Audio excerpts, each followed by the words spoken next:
Welcome to The Grant, the EU funding podcast.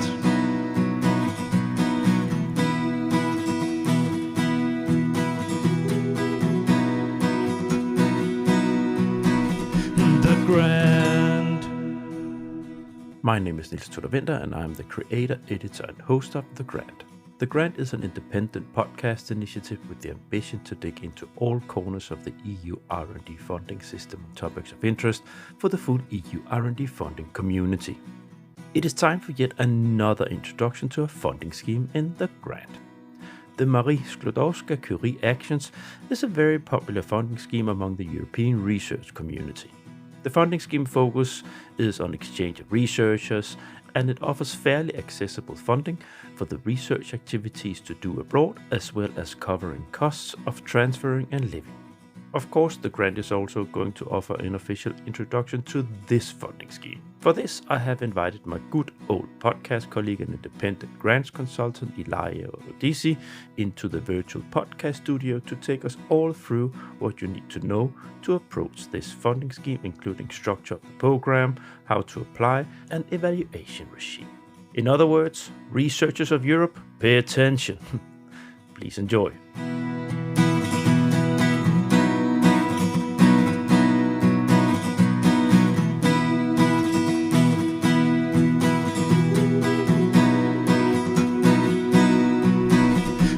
Grant.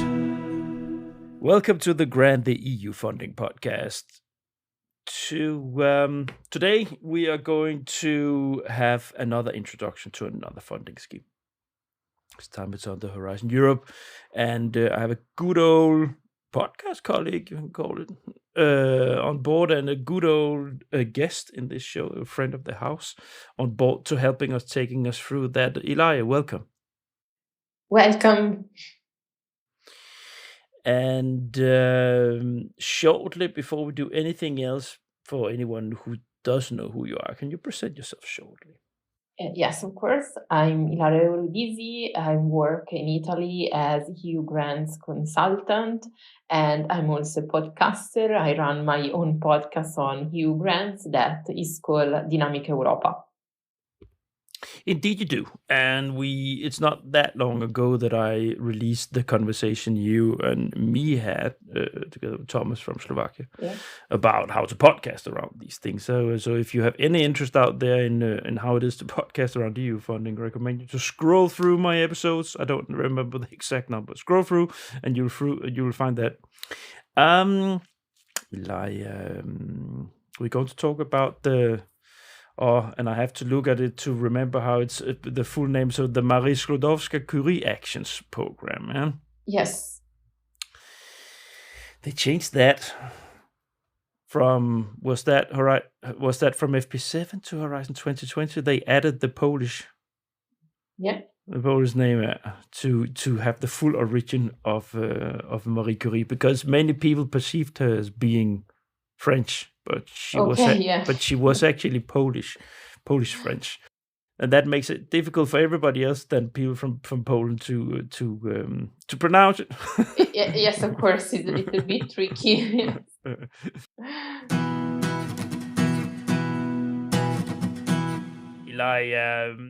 First, what is the program? It's just short flying. What are we talking about here? In which corner of the funding world are we operating? Yes, when we talk about Marie Skłodowska-Curie Action, we talk about research and innovation. So we are in the framework of Horizon Europe program. And this kind of action is totally dedicated to postdoctoral researcher. And each researcher in their postdoctoral period could apply to Marie Skłodowska-Curie Action Call of Application within the framework of 8 years post gaining their PhD. So we are talking about research and innovation, and especially I believe we can define Marie Skłodowska-Curie Action as the action with which the European Commission tries to sustain the researcher in the early stage of their career. Yeah. As opposed to the ERC program. Yes. Which is the super elite. yes, super elite researcher in the European Union, and maybe we can also talk about EARC, but maybe we can should focus on Marie Skłodowska-Curie Action. We're not But going yeah, but no he's ERC today. yeah, no EARC because it's too difficult, and we should dedicate a specific episode. Yeah, that I actually already have. Yeah, I So can imagine. that's in the portfolio. Yeah. Ilaria, I put here in the rundown the EU Commission's policies and priorities with the MSCA. So that's what you already mentioned here. That Yes. it's the value chain in is non-elite or like early stage researchers. Yeah, maybe we can try to explain which is the expected impact to achieve with the Marie Skłodowska-Curie Action. So maybe it could be good. Okay, I go. Yes, hit me. Okay, so the main objective with the Marie Skłodowska-Curie Action for the European Commission is to enhance the innovation of researcher holding a PhD, and above all contribute to European attractiveness of research and innovation, and to sustain the circulation across Europe of researcher. But this is not only these are not the only topic on which the European Commission focus their policies with Marie Skłodowska-Curie Action, because we have other kind of call of application that not targeting directly the researcher, but target also organization that deliver PhD program in Europe, like the call of application doctoral networks that want to sustain the creation of doctoral networks between university, research institution, and the entrepreneur sector, in order to allow that researcher could implement their knowledge to develop the entrepreneur in Europe, and to sustain also the internal market of European Union. And of course, Marie Skłodowska-Curie Action also, among its policies, there is also the sustain of staff exchange, both for organization than for researcher. And finally, as I believe that we could say as transversal priority of Horizon Europe, and not only of Marie Skłodowska-Curie Action, is the policies of European Union that science should be communicated to citizens, to European citizens. So among Marie Skłodowska-Curie Action call of application, we find also the call of application that found Europe Research Nights, that are a series of initiatives that could be implemented in each member state to share the science, to share what the researcher found out to citizen, and to explain science to citizen. Yeah. So these we will go into detail about what kind of things that they fund here, and we will zoom mostly in on the fellowship, postdoctoral fellowships. That's where your capacity lies. So that's where you can share us about in detail. But it comes off as supporting a little bit more broadly the research area than as opposed to the ERC. Yeah. So it's sort of making sure that you have exchanges, that you have staff that can exchange to other universities in other countries, that you establish networks in between the doctoral researchers throughout the continent, so on and so forth. So it's a lot of exchange and sort of giving a supporting hand to the broader research community. Yes. Can you say that? Yes, of course.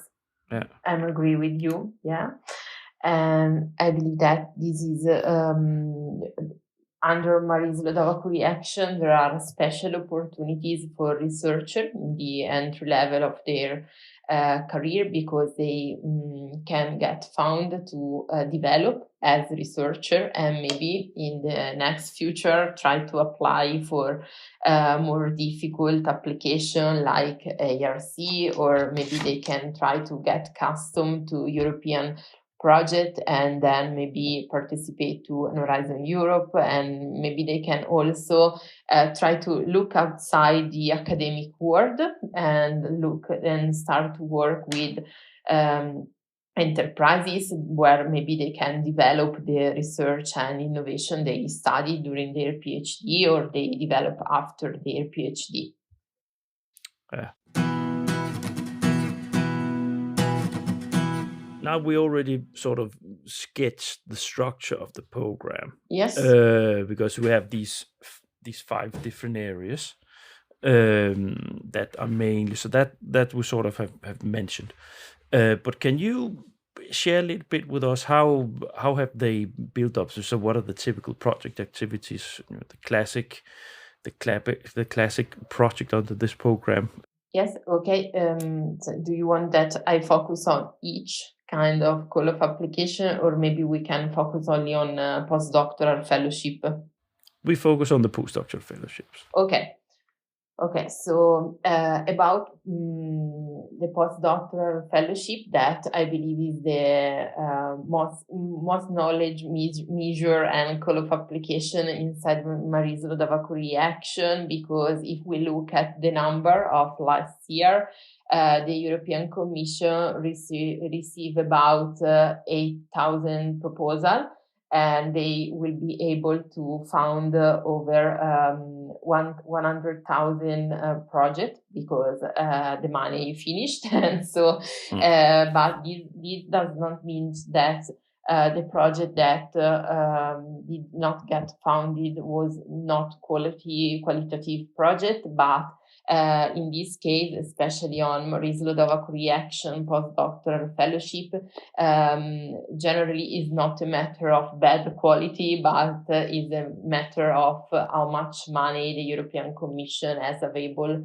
to fund the project. So I want to share with our listener and maybe researcher that if get wrong the first time, don't quit on your dream to apply for Marie Skłodowska-Curie Action postdoctoral fellowship, because you can try the next year. So I believe that this is like a mantra to share, because as I said before, generally is not a problem on the quality, but it's a problem of number instead of number of million that the European Commission can use to get this kind of projects. So how is the work program structured? Is it a multi-annual work program with a template text, or is it a strategic call text that changes all the time? How is that? No, there is a multi-annual work program. So right now we are in 2023-2025 framework. So you can look on the work program on Funding and Tenders. That is the website of the European Commission, where you can find all the documents about Marie Skłodowska-Curie. But if you are not accustomed to use Funding and Tender portal, you can simply go on Google and start research, and you will go directly on the European Commission website, and you can find all the information you need. So we have a multi-annual framework work program. So this means that we can also program when we will apply to the Marie Skłodowska-Curie Action fellowship. And I believe that this is very useful, because we can also start to work on it in advance, because generally the call of application open in April each year. But if you are interested in start working on your project, you can start also before April, because each year the format are pretty similar, so you can start to work on that. Yeah. And what is the format? the format is very similar to an Horizon Europe format, and you can find it available, or you can find also that on funding and tender portals, and is quite. I believe that is a tricky format because you can have almost 30 pages to write all your research project. So are not so much, but this could be tricky because you don't have a lot of page at your availability. And when I worked with some researcher, I feel that this could be a limit, because if you have to explain a complex research project, but you have to choose what to put inside the format and decide on what you want to put the evaluator focus. So the format is shared into several sections, and you have is into part B1 and part B2.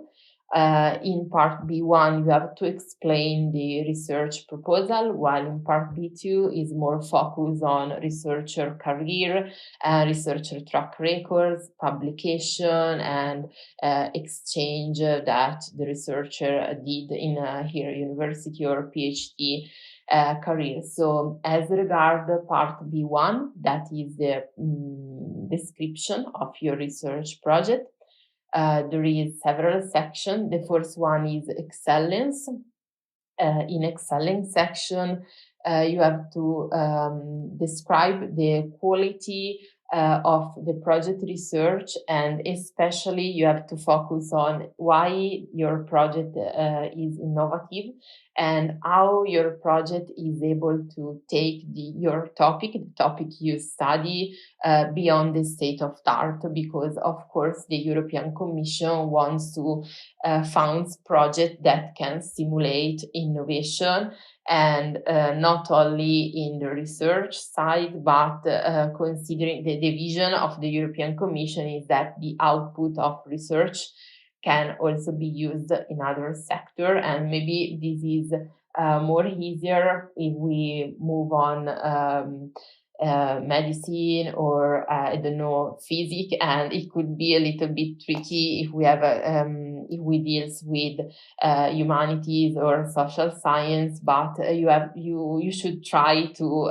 explain to the evaluator why your project is innovative, and which could be the impact of your project, not only in the research field but also outside, and how the outcome of your project can be used in other sector, in other fields outside the academic world and the research world. So you have to. Yeah. What I wanted to, this is thanks. What I would like you to share with us is what kind of things are they funding? So what is it you can do with the postdoctoral fellowship program? What kind of activities and project ideas? What is the character of them? Generally, is they fund generally research. So maybe they share the budget of a call of application. Sorry, the budget of the format is shared among living allowance, because especially in global fellowship, you have to move abroad for a period that goes from 12 to 24 months. And you can also take your family with you if you have family. So there are funds also to cover your family expense to take family abroad.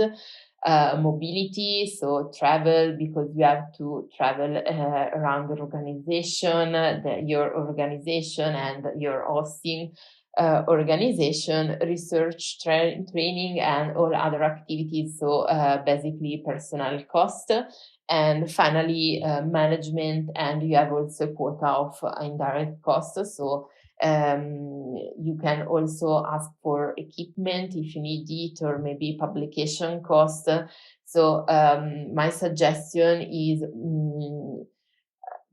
the general rule is that everything is mandatory to achieve the objective of your research, it will be founded. But of course, you have to check with the model grant agreement of Horizon, or maybe annotated grant agreement, where for each categories of cost you can verify that if that cost can be covered. But I believe that we can have a full list right now, because in my experience, generally all the costs that you need for your research are generally covered. So in other words, the program, the postdoctoral fellowships, it is funding postdoctoral researcher that wants to do research, but wants to do it in another university, in another country. Yes. Than where they are already, and then the Marie Skłodowska-Curie Action, it funds the practical costs for moving the family and costs of living, and it covers also what the man hours for doing the research for the person. Yes, maybe you can ask for participation in conference, library records, publication costs, books, or maybe you need lab materials. So, or maybe if you have to travel to a conference, you can also have visa-related fees covered. So, of course, it depends from research project in research project, but I believe that the general cost of research activities are fully covered by this action. Yeah. Okay. How often do you have call rounds?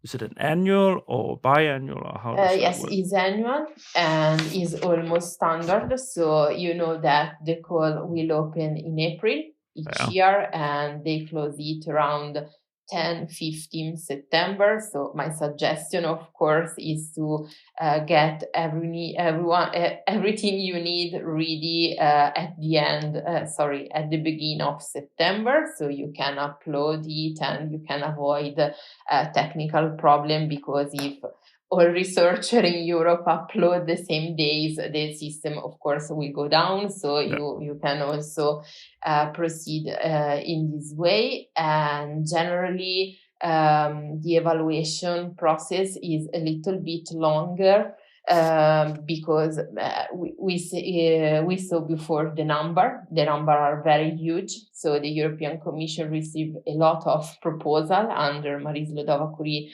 Fellowship, so you could expect the result around February in the next year. So, for example, if you apply this year within September 2024, you will reach the result in February 2025. And then if your project is selected, you can expect to sign the grant agreement with the European Commission around April, May, and you can start your project in June 2025. We'll get back to the evaluation regime later, but thanks for the timeline overview for the dear listeners there, because that's of course important. Yes. And if you sit right now and think, I want to use this episode as a guidance, well, then you're busy. Yes, but I believe that it's good to have all the timeline, because the European Commission let it know on their website. So you can also manage. Maybe you go under multi-proposal, not only towards European Commission, but maybe also towards the national foundation. So you can manage the schedule of your life in the next 6 months. Indeed, and it's so that's the good thing about multi-annual work programs. It's nice because when the call cycle runs, and they rarely change anything in the call text there, so you know what you are working with. So yeah. All right. Is there anything in relation to the structure of the program? No, No, because I believe that it's difficult to keep things apart when you talk about it. I know exactly how it is. It's also for the other programs I have of introduction. It's difficult to keep things apart, when you talk about it. But it's but I think that's pretty much it, no?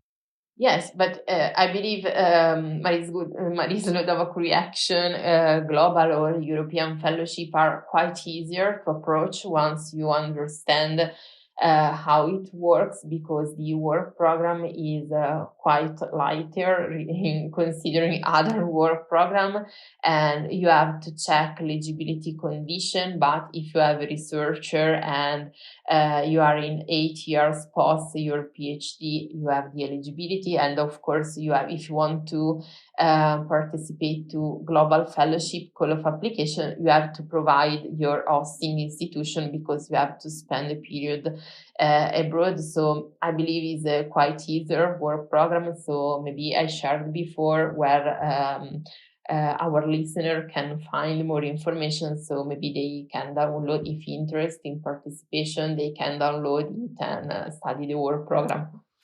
Yes, I am going to put this on the episode site. I'm going to put links to the funding attendance portal. I'm going to make direct links to the funding site of the funding scheme, and I might also put a direct link to the work program. I'll see. Okay.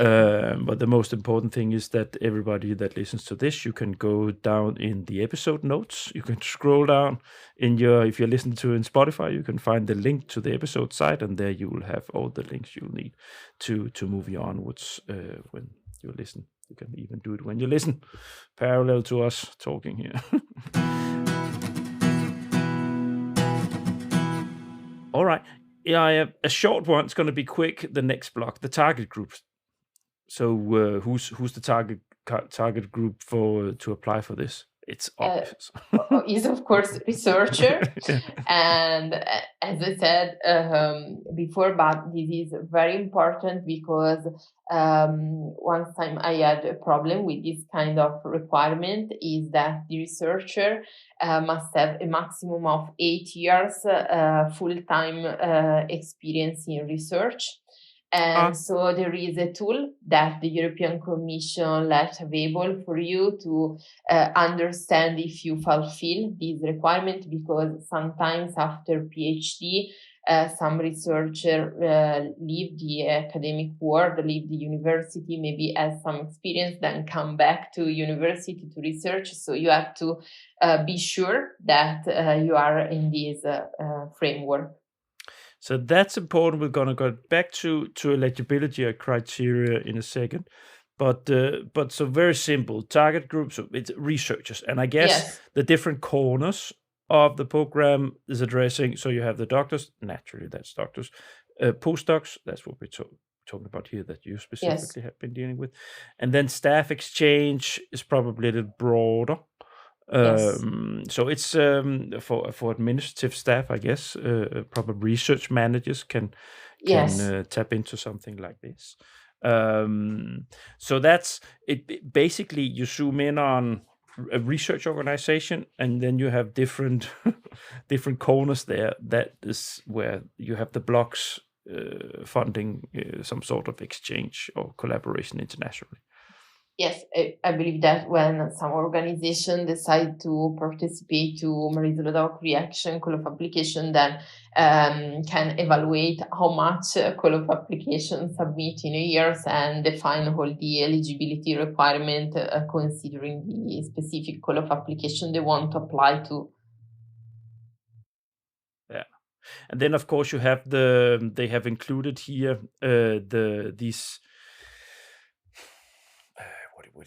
Getting science into the real world with this science night. Yes, the European Research Night. That before starting this episode, I have some refresh on the program, and I saw that last year with the European Research Night across all Europe, there were reached 1 million. Almost 1 million of citizens, so it's a huge number to share citizens, to share science and to involve citizens. Yeah, I don't know if it's a Danish initiative, but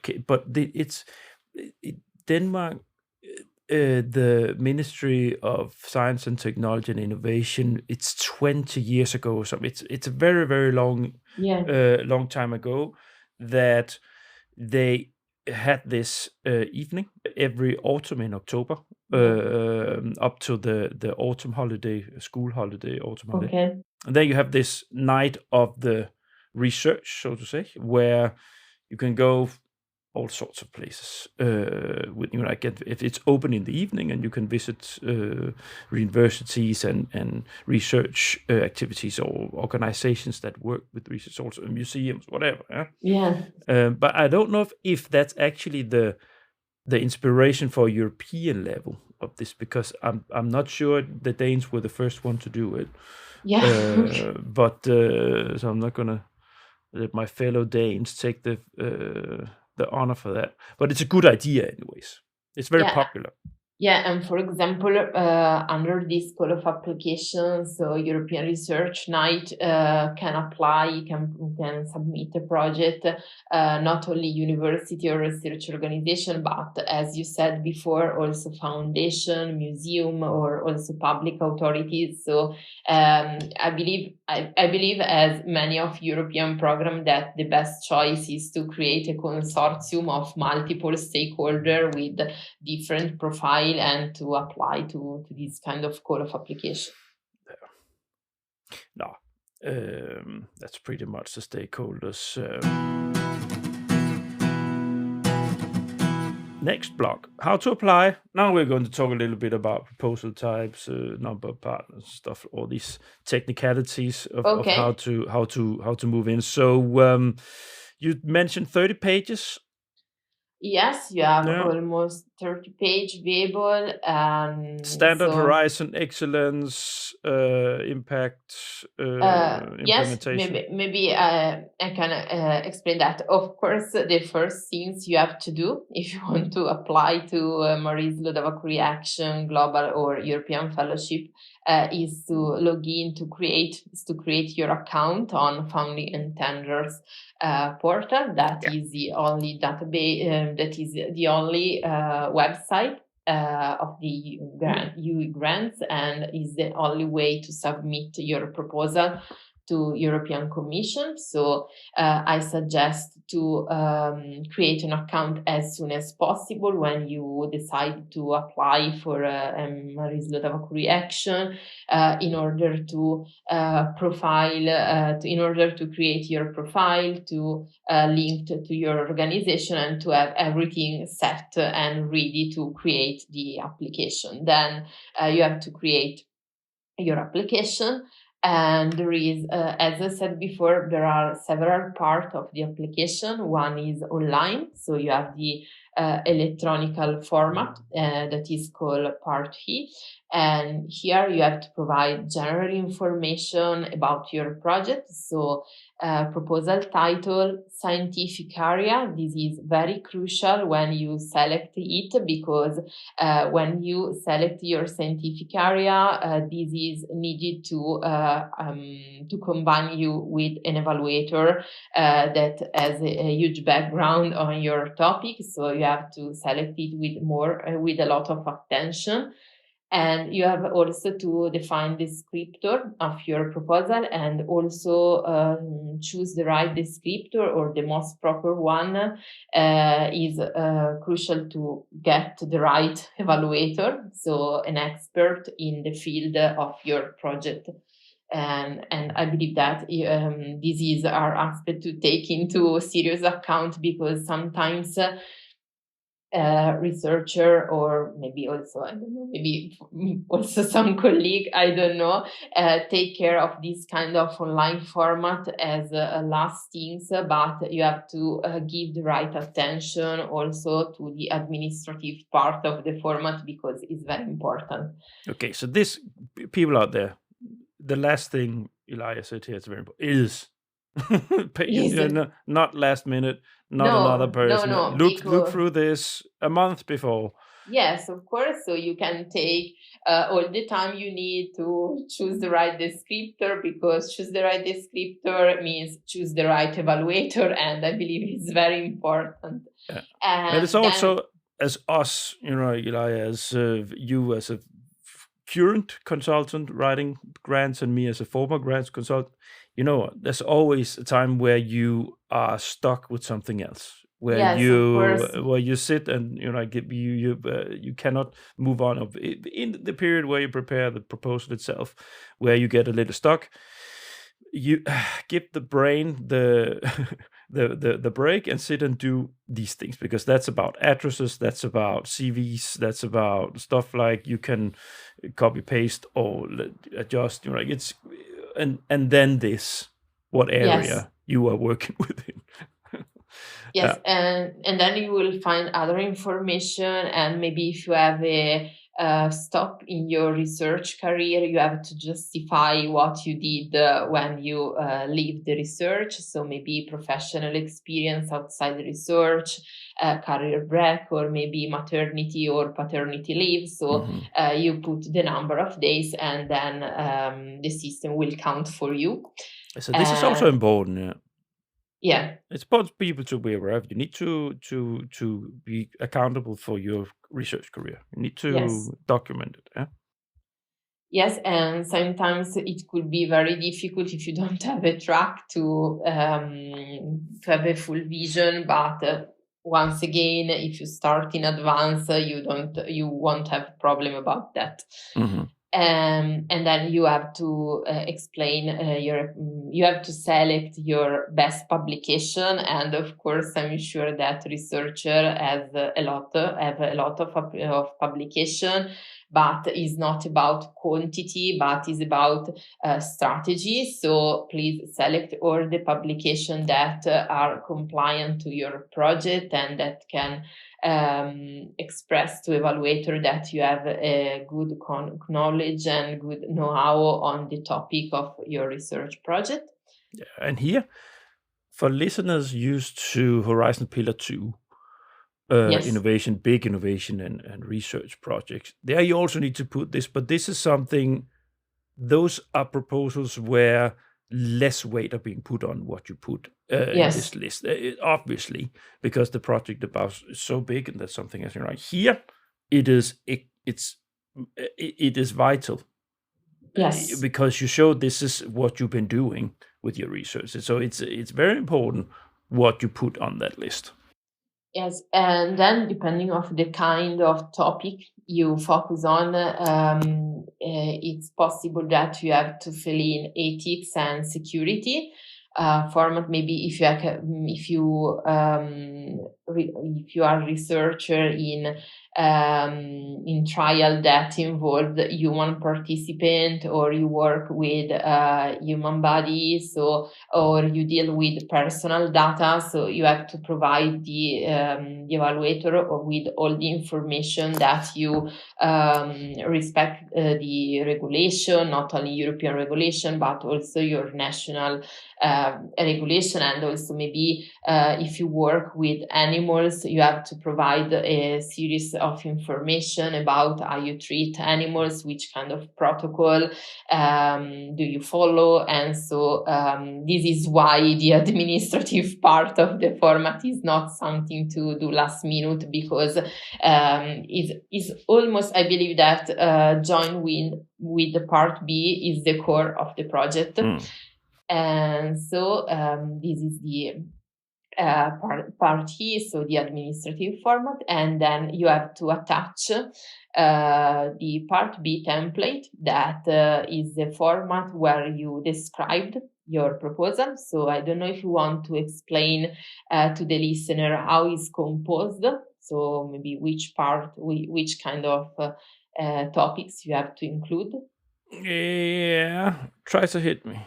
Okay, so the first part is excellence, and in this part you have to describe why your project is innovative and how you can overcome the state of the art as regards the specific sector. So if your work on virtual reality or if your work on cardiology or neurology, you have to explain how your research is innovative and can progress the field of reference. Do you hear in excellence in this program? Do you then have to justify under excellence why you want to go to that research institution in another country? Not here, not in part B1, but in part B2. Okay. So it was a little bit spoiler. Yeah.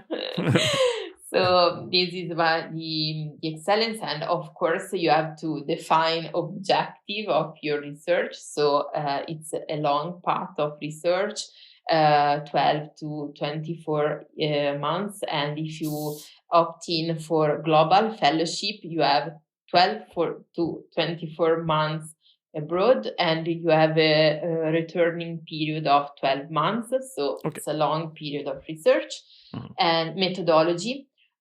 This is a crucial part of the format, and please, researcher, don't focus only on science because or only on your research, because of course research is very important, and this is what the European Commission is looking for, but this is a European project, so we can forget about project management. So please try to define KPI or outcomes, output and deliverable of the project. And you need also a Gantt chart, because it's very important to evaluate a project and to evaluate if a project could really succeed in reach the objective.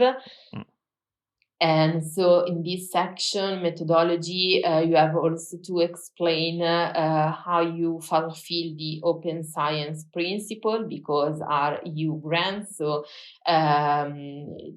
all the evidence, all the outcome and outputs you reach should be open and easy accessible. So you have to describe how you fulfill, how you cross this objective.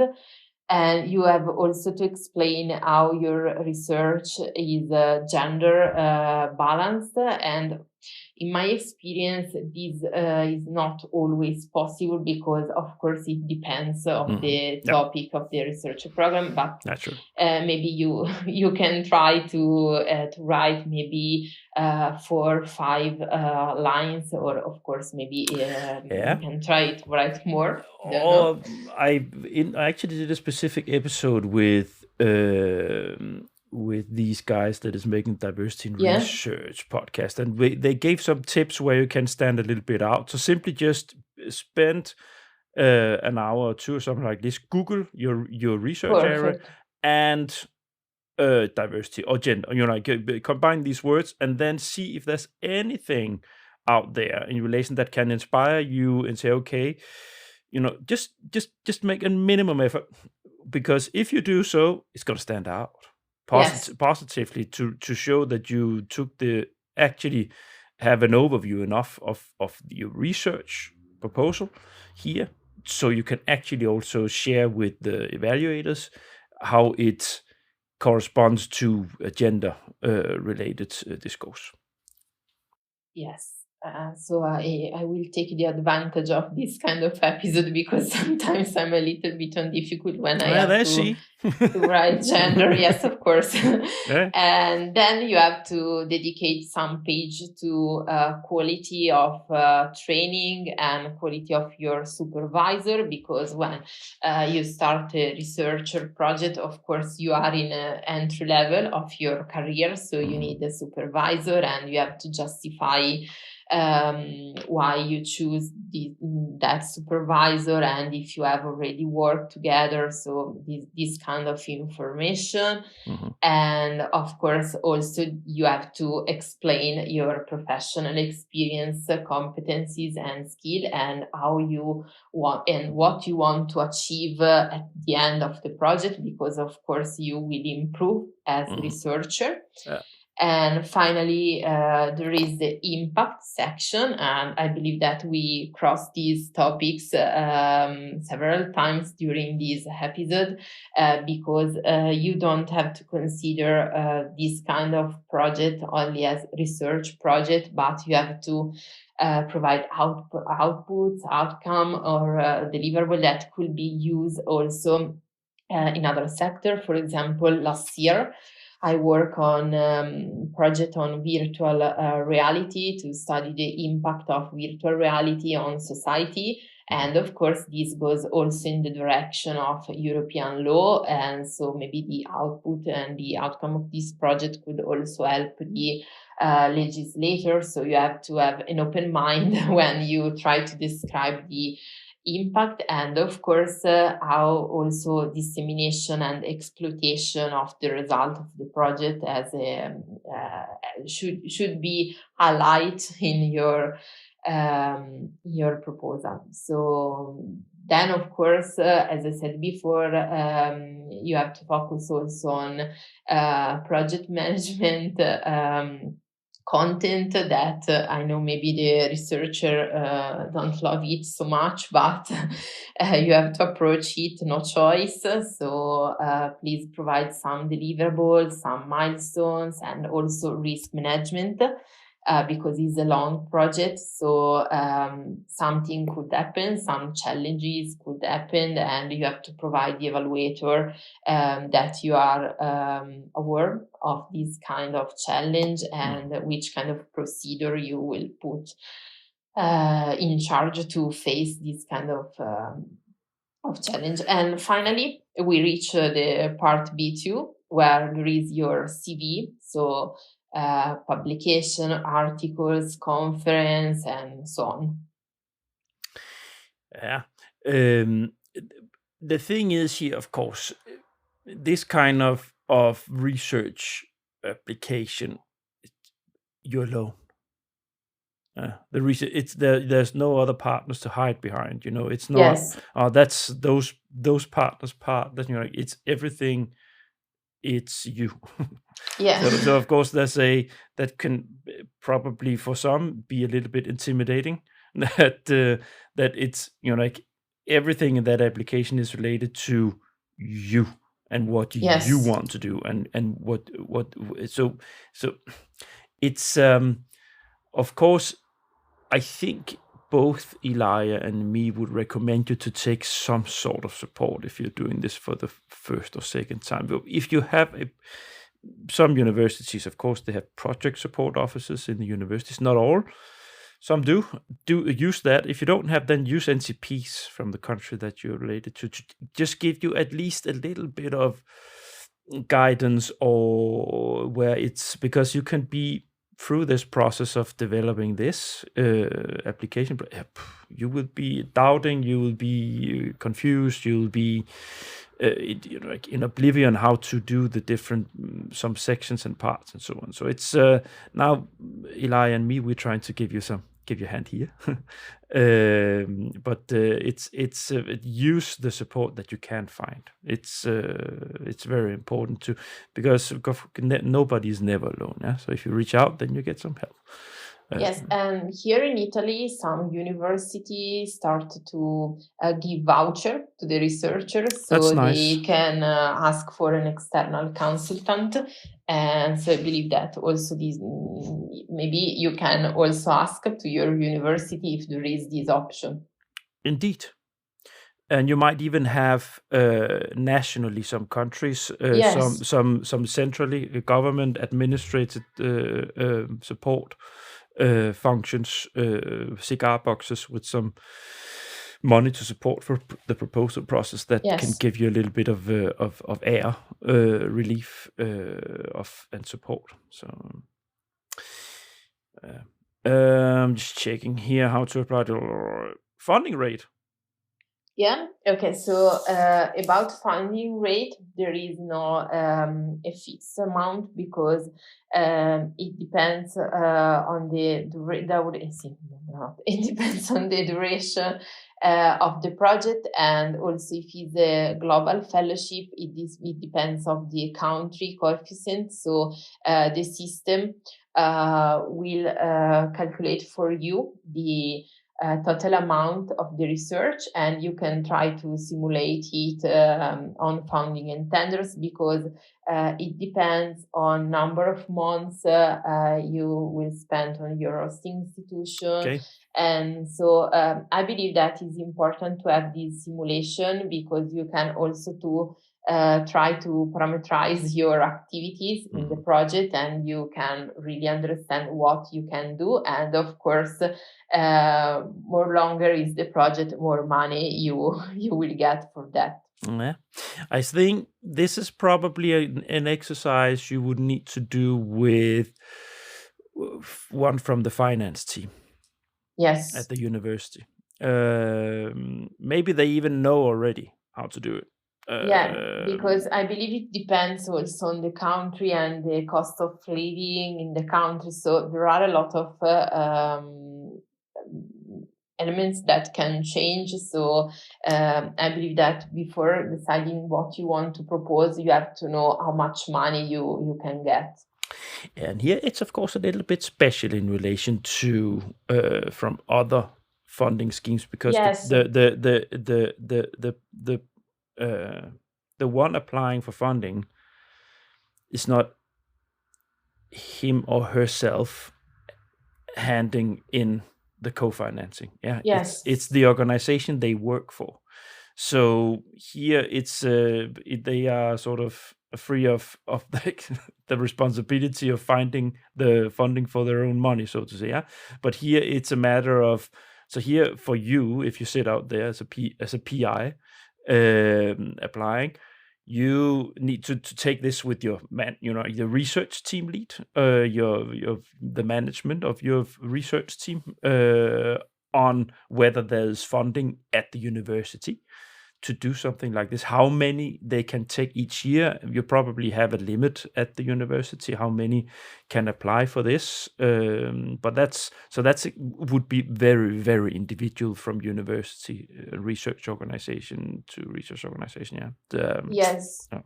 Yes, and in the work program of Marie Skłodowska-Curie Action, you will find the contribution per person per month. But my suggestion is to take advantage of the tools that the European Commission let available. So you just put country, the amount of months, and the system will calculate for you. And so you have a granted number, and you can start to project your activities around this number. No, number of partners is pretty simple, right? So you have the university organization that it comes from, but I guess the receiving research organization Yes. should also be a partner. Yes. But do the receiving university get anything? How does that work? So the entire EU contribution is transferred to the host organization, but this is for the global fellowship. So yes, of course, the host organization will receive money. Okay, and they would then pay the salary to the. Yes, of course, yeah. Which makes sense, because it's them that will be employing the yes. Yeah, it's not the where they are. Okay. Registered. Yes. Yeah, so that makes sense. Okay. Are there anything? So what is funded and what is not funded? So naturally, this is person hours in relation to, and you also mentioned equipment and stuff like this, traveling, conferences. We actually already went through it. Yeah. So maybe we can make some. We can dip some of this voice cost if you if you want. So you have living allowance, because if you move abroad, of course you have all the costs covered. And you have also mobility allowance, so travel and accommodation. costs. And as I said before, also family can move with you. So if you have, of course, you have to justify that you have or married or you have a relationship with equivalent status to a marriage or of course you have children that you have to take with you. And there is also maybe it could happen that there is also special needs. So maybe if some researcher has disabilities or has some mental impairments, so you have to share this information with the evaluator, and you can reach also the extra money because you have special needs.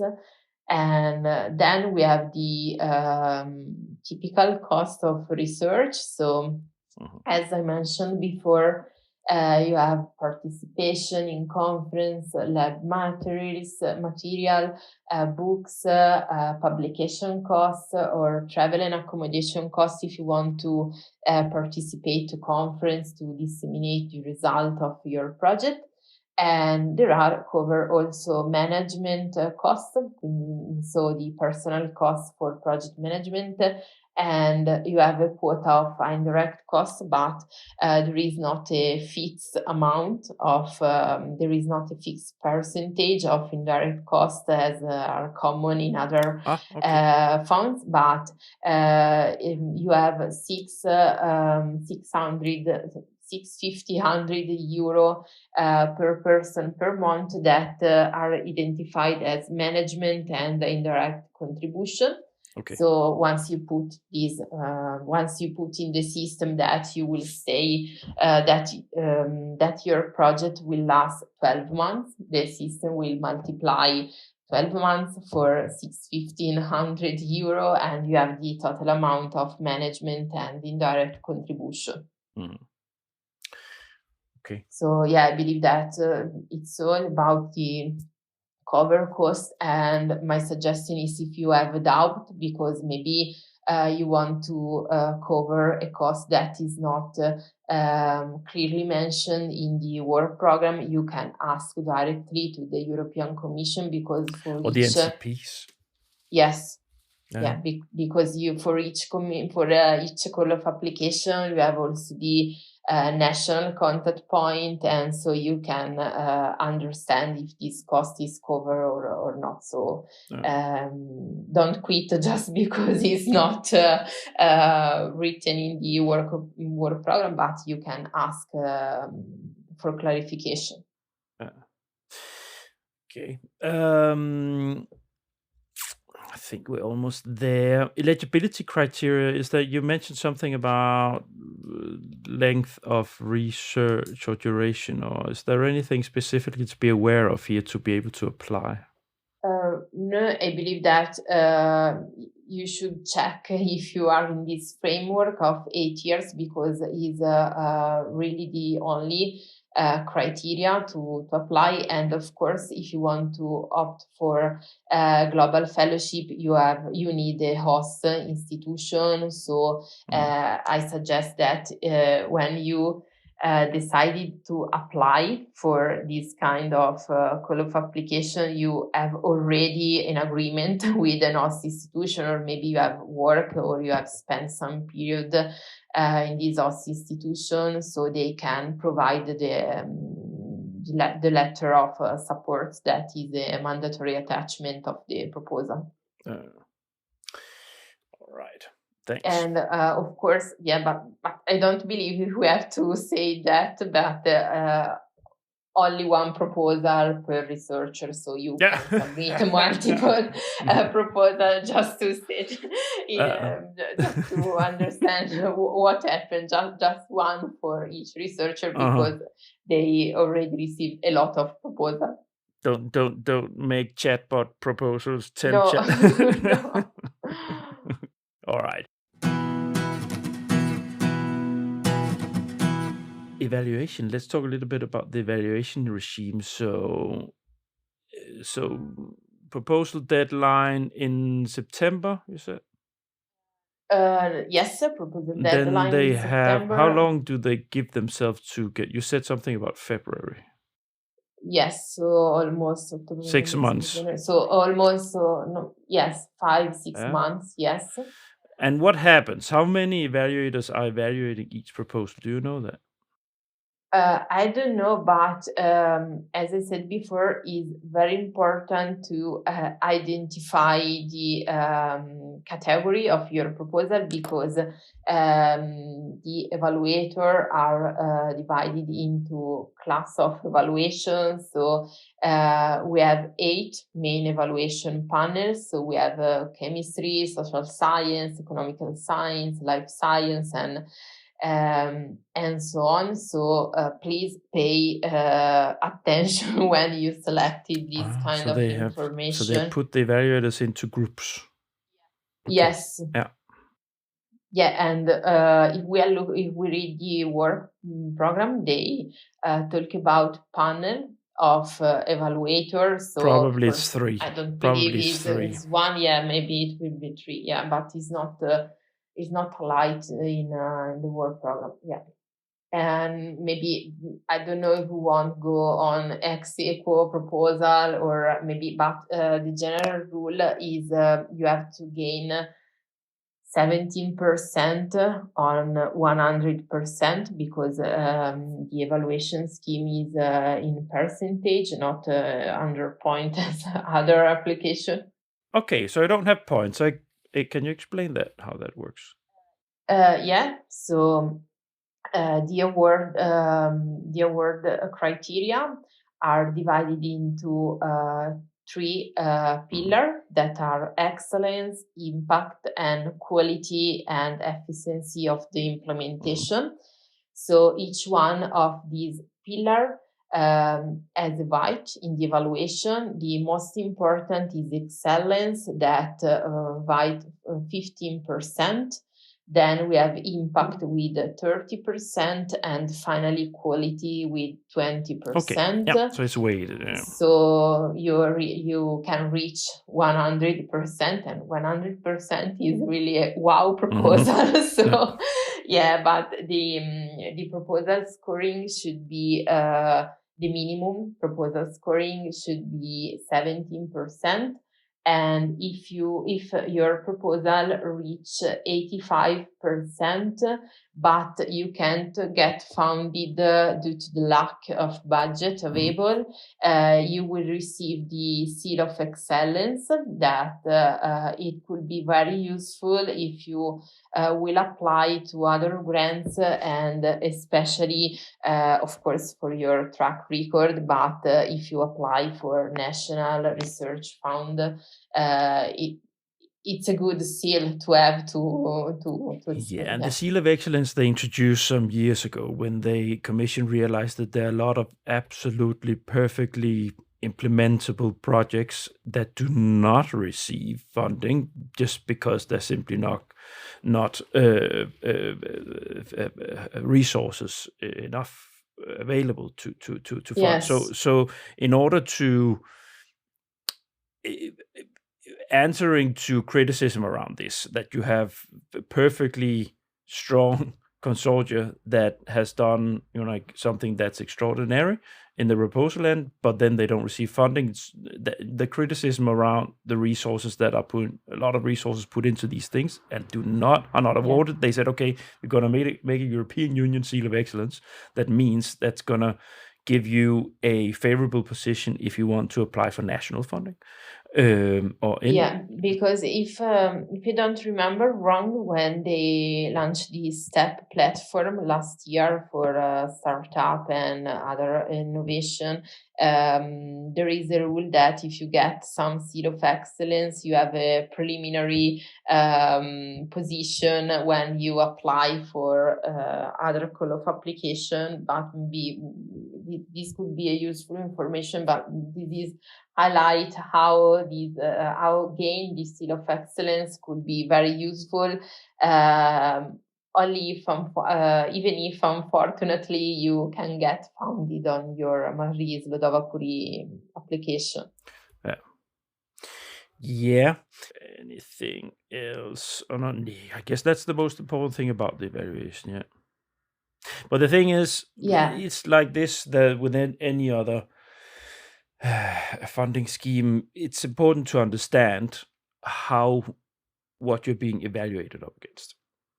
So yeah, actually, you should and start listening to this part of the podcast before you, yes, yeah, because yes, of course. and you, Eli, know just as well as me that as a consultant, that's the first thing you look at. So what is it being evaluated up against before you start to write something, Yes, to know where you need to put the weight. Now in Horizon, it's not weighted, but then a lot of other things you need to be aware of in the evaluation regime. But here, of course, it's extremely important that you have a weight. So, but of course, honestly, and I think you agree with me, Laia, that when you have a weight, then the focus of the applicant tends to be on the thing that is weighted the heaviest, which can yes, hit them in the butt if they the perception of how much they should put into the other parts. Yeah, it doesn't matter. It's I know it myself from my career that mm, in the research field, it's they are not much keen on working with the impact part, or because they get uncomfortable with it. They rather want to focus on the excellent research that they're doing, but putting different values on what it is and what it can be used for and so on, it's something that actually requires a little bit more critical mass and resources that they're used to, because they need to reflect a little bit and think out of their comfort zone, so to say. And yes, that's should be, I guess, an advice for any PI that listens to this. Don't be stubborn. Don't be stubborn around, like focusing only on your research. You need to reflect on the other parts as well, because that's what's gonna make or break your research, your change of place, your dreams of going to Salamanca in Spain, or or yeah, Cambridge in the UK, whatever. It's yeah. you need to realize those dreams. You need to focus on these areas as well. Yes. On And evaluation. yes, maybe about, because you mentioned destination, we can also share with the listener that you can choose, if you opt for a global fellowship, you can choose not only you can choose hosting institution outside European countries and also associated countries to Horizon Europe, and also this kind of information and the full list of countries you can easily find it on Google, and of course on the official European Commission So they can website. go to Australia, New Yes, Zealand, stuff like this. and also to South Iceland, Korea. because yeah. Can they go to America? Yeah, but I believe, yes, I believe that they are Probably. associated to What Horizon. Yeah. USA is not associated to the No, Horizon. okay. It's not. Yeah, but of course, I believe that they could go to United States, because then you can cut this. Yeah. When I worked with the researcher last year, she was deciding among Switzerland and United States. Then she chose Switzerland because it's more close to Italy. In any ways, the important information, I'm going to see if I can find it so I can put a direct link to the list of countries and where you can Yes, yes. go. Yeah. Yeah, because I believe this is a special things, because maybe if you are focused on research project, that maybe there are in other countries in the world where there are more advanced on this topic, you can go there and take advantage of the research field in that countries, and you can come back, of course, increase and improve as researcher. Yeah. No. Next block, what happens when funding is received? So Okay. there's always a grant agreement negotiation.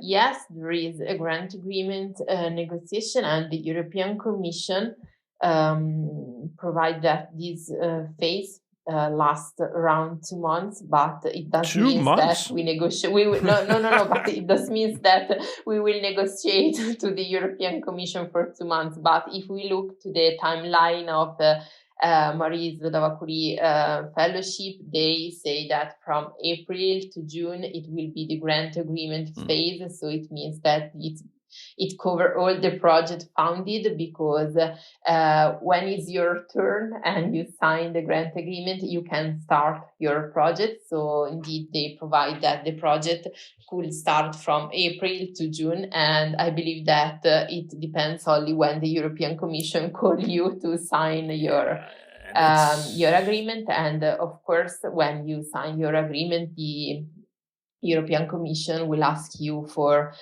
specific documents like mobility declaration, because you have to leave your university or research institution, the career development plan, that is documents where are underlined all the activities where in which the researcher will be involved, and how the supervisor will take care of the career of the researcher, and other kind of documents like plan of dissemination and exploitation. So when you submit your proposal, of course, you will describe your dissemination and exploitation activities, but then you will you should provide a detailed action plan. So take the time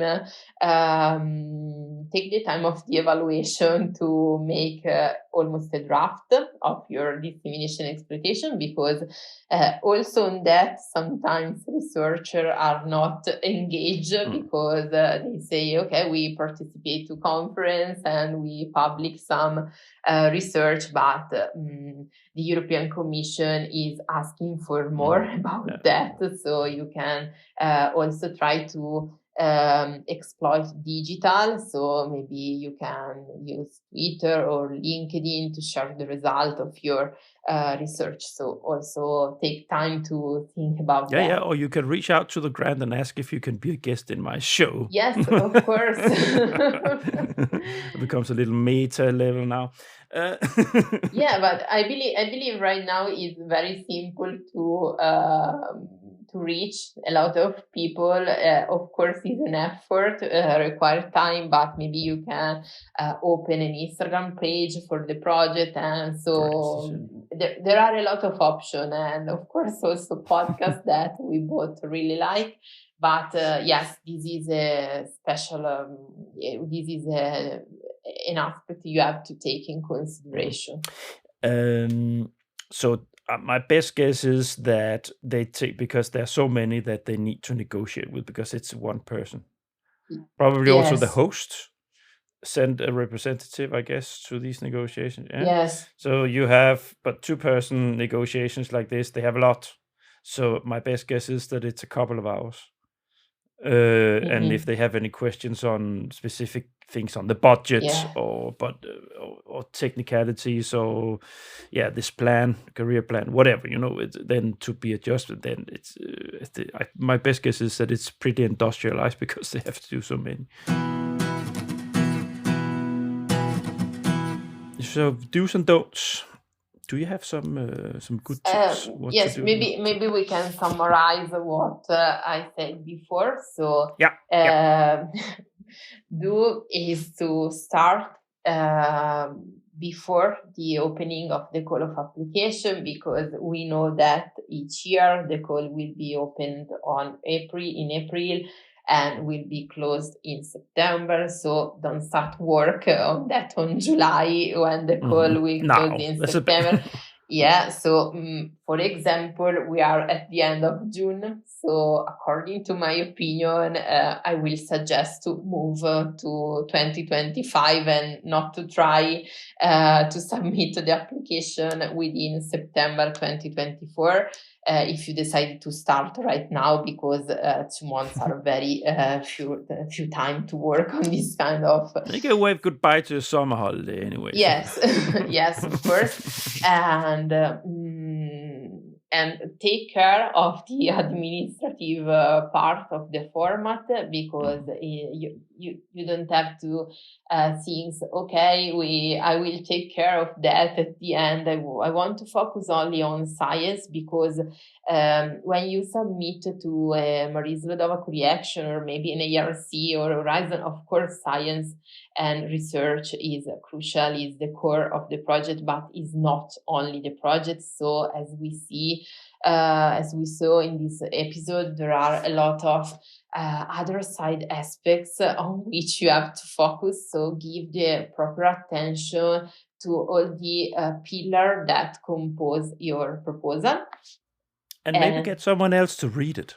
Yes, this will be very useful, not only for researcher, but also for us as consultant, because when someone read what you write, what you wrote, is like gold, because they see what you can see, because you have written that application a lot of time. And so this is gold. So maybe a colleague or your supervisor, and don't be afraid to share the content of your project, because no one will copy it, because this is this is a statement that I listen a lot of time during my work. I don't want to share because they copy it, because no, it's not Steal my true. research. Yes, steal my research, because especially as consultant, if I should steal each project that I read, I don't have time to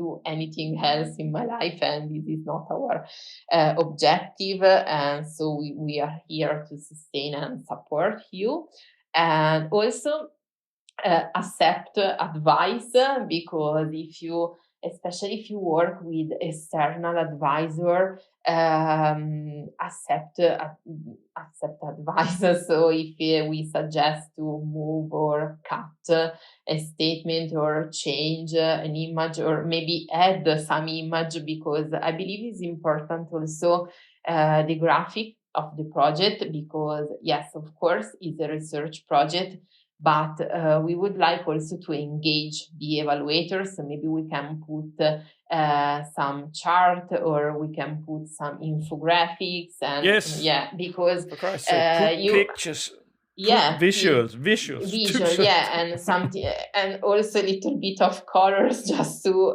differentiate just to create dynamics in the format. So I believe this is my do and don'ts, and so I believe that when I say what to do, I say what to don't. Exactly.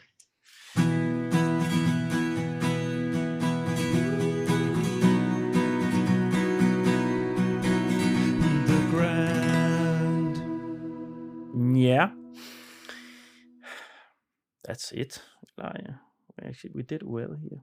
The last element, as always, toughest challenge. What's the toughest challenge with this funding scheme?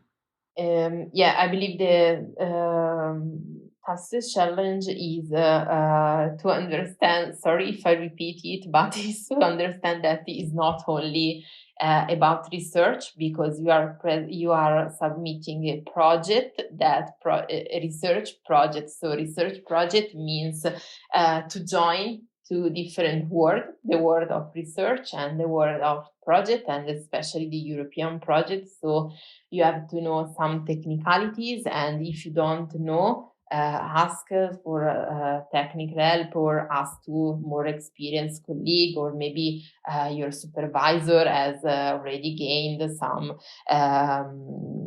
grants, some research grants. Mm-hmm. So I believe that is as external consultant, I have only to understand how to propose my idea to the researcher, because of course I don't take into account the content of a research proposal because it's not my job. But maybe explain. Yes, we should define work package. Each work package should have a title, and this doesn't mean that we want to teach you how to do research, but is a technical support, and it's very important. So this is my Tufton challenge, but in the year I find some way to interact with the researcher and let them accept also technicalities.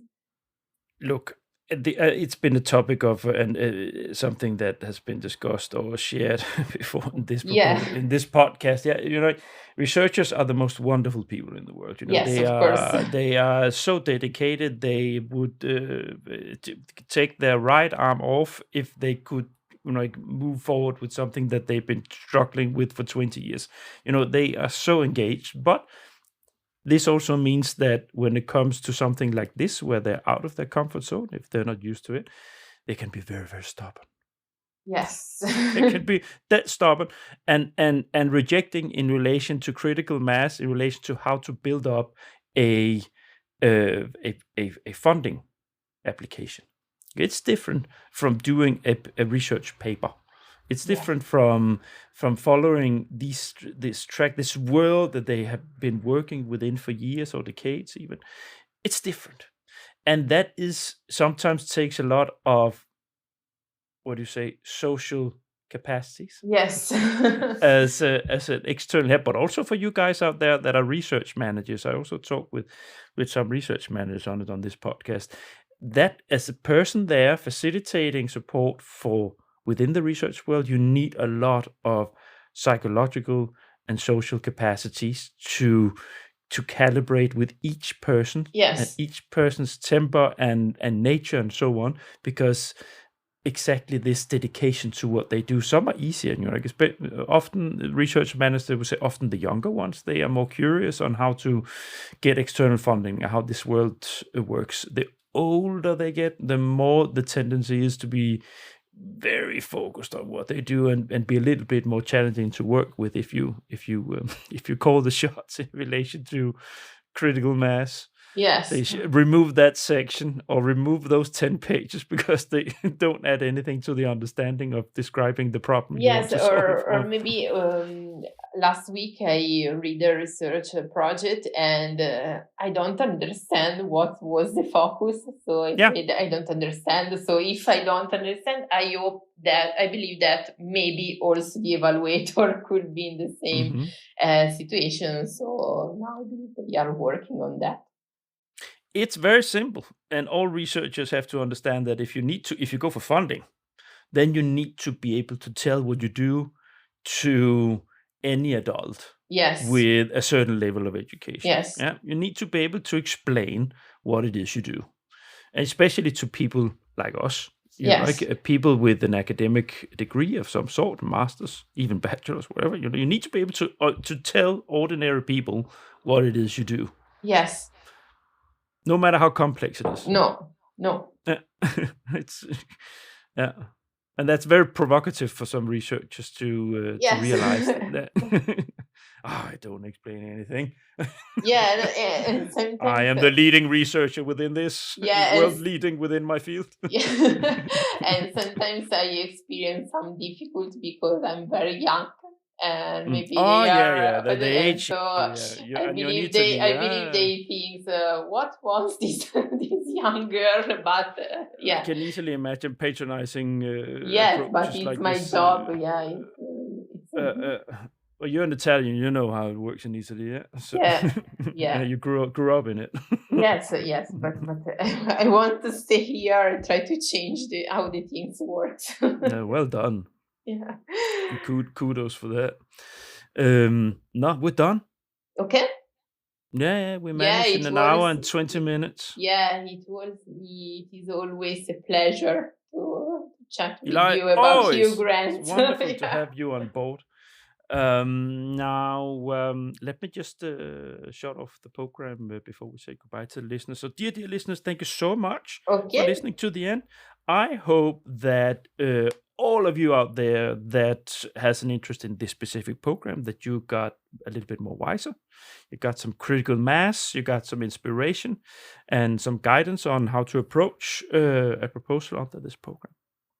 Now, if you like what you've been listening to here, there's a lot more to gain. So if this is the first episode you're listening to, you're in for a treat, because there's a whole website of thegrant.eu where I have more than 115 episodes for you there. Not everything, of course, for your interest, but there's a whole Horizon Europe corner. There's also a research corner. You go in there, thegrant.eu, browse around. I categorized a lot of most of my episodes, so you can find what is interesting for you. While you are in there, be a darling and be a friend, and subscribe to my email list. It's growing slowly. It's very nice. It continues to grow a little bit, so I'm almost at 200 on my list. It's very nice. But this is what is important for podcasters like Ilaria and me, to have such a list that's growing.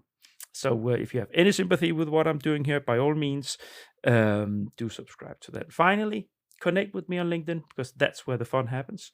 And go and follow The Grant site. I made The Grant site on LinkedIn. So that's if you connect with me and follow The Grant, then you get a good flow of information about EU funding continuously. And maybe the last thing, check out Ilaria's site. I'll put it in the episode notes, because if you are Italian speaking, you should go and check out her podcast. That's been very popular in Italy. So that's for a reason. So go in and check that. That's it. Yeah. Thanks for coming by again. Thank you. Thank you. Yeah, it's always a pleasure to be here. Yeah. Let's say goodbye to the dear listeners. Bye. Bye. Thanks for listening to this episode of The Grant. All The Grant episodes have their own site on the Grant website. You'll find the link in the episode notes where you listen to your podcasts. On the site for this episode, you'll find a link to Ilaria's personal LinkedIn site, as well as a link to her company website and her podcast. Further, you'll find links to the Marie Skłodowska-Curie Actions official website and the Funding and Tenders portal. In next week's episode, I will open up the world of the program committees under the European Framework Programme for Research and Development. In other words, the committees where the EU member states and the Horizon Europe associated countries officially decide on the content of the work programs that so many of you are approaching every year. You can indeed look forward to that. Finally, some of you might have noticed that I'm slowly starting up a collaboration framework for organizations that wants podcast episodes with their own profile, flagging topics of importance for them specifically. Grant's consultancy company Inspire Science have their own series with 3 episodes flagging their capacities within different areas of supporting research organizations towards EU funding. And so can you. The possibilities are many. Flagging your capacities as a company, pushing a message towards the process ecosystem as a research organization, promoting an important event, or boosting your communication strategy. The grant offers a plug-and-play solution with a podcast host with 16 years of experience within the EU R&D field, which secures the solidity of the content. I'm not just a journalist. I'm a conversation partner that understands your perception. The grant is also open to join EU proposals as a partner or subcontractor. Adding sound to the proposal communication strategy can be a strong addition to connecting with the project stakeholders and the world beyond the realm of the project. Reach out through LinkedIn or my website if interested. See you next week.